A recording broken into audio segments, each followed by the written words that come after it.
Hi everyone, my name is Facius and I'm an associate professor at Tokyo College at the University of Tokyo. And this summer I'm going to offer a seminar on modern Japanese history at GUC. My own background is in Japanese history, in East Asian history and in global history, and I've been teaching both in Germany and London before coming here to the University of Tokyo. So there's this class on modern Japanese history, and I want to explain to you why it might be interesting for you to join. So we have three keywords. One is modern, one is Japanese, and one is history. And I think if you're interested in either one of those keywords, it might be a class that you might want to take. So first of all, Japan.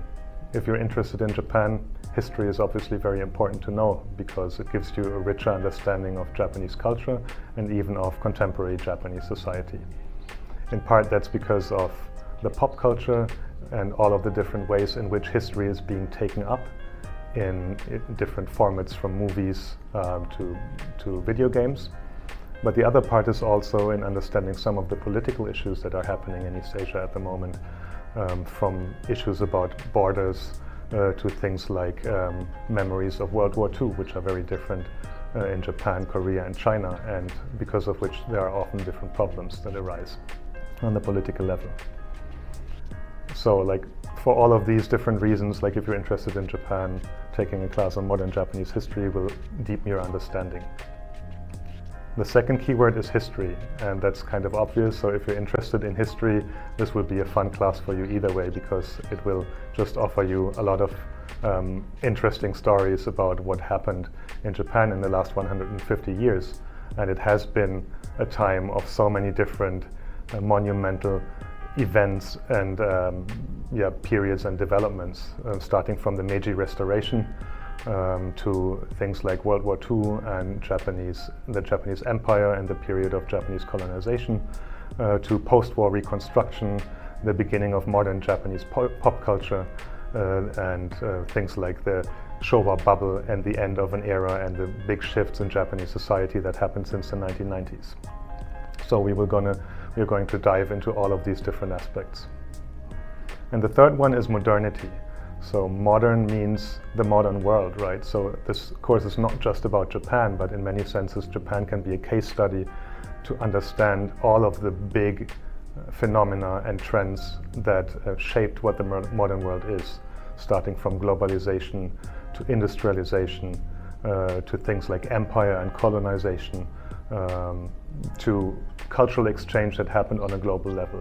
All of these different aspects made the modern world what it is today, and Japan had both its unique experience of these phenomena, and it also in part shaped these phenomena.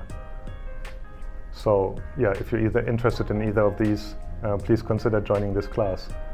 Let me briefly also tell you about what we're going to do in the class.